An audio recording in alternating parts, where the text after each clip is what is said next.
அந்த 3 பேரும் அம்மையாரை வணங்குறத பார்த்து எல்லாரும் அந்த கூட வந்திருந்தவங்க எல்லாரும் கேட்குறாங்க, என்ன சொல்கிறாங்கன்னா, கிளைஞர்கள் சொந்தக்காரெல்லாம் கேட்குறாங்க, உன் திரு மனைவி தன்னை மணமளிதாரினாய் நீ வணங்குவது என்கொள்?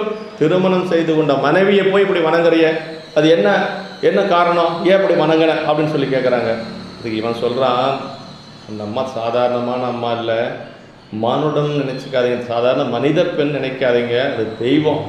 நான் மட்டுமல்ல நீங்களும் சேர்ந்து வணங்குங்க அப்படின்னு சொல்லி சொல்கிறான். மற்றவர் தம்மை நோக்கி மானிடம் இவர்தாம் அல்லர், நட்பெரும் தெய்வமாதல் நானறிந்து அகன்ற பின்பு பெற்றையும் மகவுதன்னை பேரிட்டேன் ஆதலாலே பொற்பதம் பணிந்தேன் நீரும் போற்றுதல் செய்மின் என்றான். அப்படின்னு என்ன சொல்கிறான்னா, எல்லாத்தையும் பார்த்து சொல்கிறார், மானிடம் இவர்தாம் அல்லர், இந்த அம்மா சாதாரண மனித பிறப்பு அல்ல, நட்பெரும் தெய்வமாதல் நான் அறிந்து அகன்ற பின்பு, நல்ல தெய்வப்பெண் என்று சொல்லி நான் அறிந்து அதற்கு பிறகு நான் அகன்று இந்த பெற்றை மகவுதன்னை பேரிட்டு இந்த என்னுடைய குழந்தைக்கே புனிதவதி என்று சொல்லி அவருடைய பெயரை நான் இட்டிருக்கிறேன். ஆதலாலே பொற்பதம் பணிந்தேன், அந்த அம்மாவுடைய பொன் போன்ற திருவடிகளை நான் வணங்கினேன், நீங்களும் போற்றுங்கள், நீங்களும் வணங்குங்கள் என்று சொல்லி அவன் சொல்கிறான். அப்படி சொன்ன உடனேயே அம்மையார் பாருங்க என்ன செய்கிறாங்க அப்படின்னா, என்றலும் சுற்றத்தாரும் இது என்கொள் என்று நின்றார்.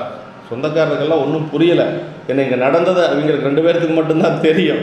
அதனால் எல்லாரும் என்னென்ன ஒன்றும் புரியலை. என்கொள் என்று நின்றார், மன்றல் குழவினாரும் வணிகன் வாய் மாற்றம் கேளா கொன்றைவார் சடையனார்தம் குறைகளில் போற்றி. அம்மா என்ன செஞ்சாங்கன்னா, வணிகன் சொல்கிறதையெல்லாம் கேட்டுகிட்டே இருந்தாங்க. பெருமானுடைய திருவடியை வணங்கினாங்க. திருவடியை வணங்கி அம்மா சொல்கிறாங்க, கொன்றைவார் சடையினார்தம் குறைகளில் போற்றி. பெருமான் திருவடியை வணங்கி சிந்தை ஒன்றிய நோக்கில் மிக்க உணர்வு கொண்டு உரை செய்கின்றார். நல்ல தெளிவாக முடிவு பண்ணி இறைவனுடைய திருவருளால் அம்மையார் ஒரு முடிவு பண்ணுறாங்க. இப்போ அம்மா என்ன கேட்குறாங்க அப்படின்னா, இறைவன்கிட்ட கேட்குறாங்க, ஈங்கு இவன் குறித்த கொள்கை இது வரைக்கும் அவன் இவன் சொல்லலைங்க. இப்போ கணவன்கிற அந்த நிலை போயிடுச்சு. இப்போ அவன் அப்படின்னு சொல்லி சொல்கிறாங்க. இந்த இடத்துல தான் அவன் அப்படின்னு சொல்லி சொல்கிறாங்க. ஈங்கவன் குறித்த கொள்கை, ஒருமையில் சொல்கிறது இதுதானுங்க. ஈங்கவன் குறித்த கொள்கை இது, இனி இவனுக்காக தாங்கிய வனப்பு நின்ற தசைப்பொதி கழித்து இங்கு உன்பால் ஆங்கனின் தாள்கள் போற்றும் பேய்வடி வடியேனுக்கு பாங்குற வேண்டும் என்று பரமரால் பரவி நின்றார். அம்மா பெருமான்ட்டு கேட்டது இதுதானுங்க.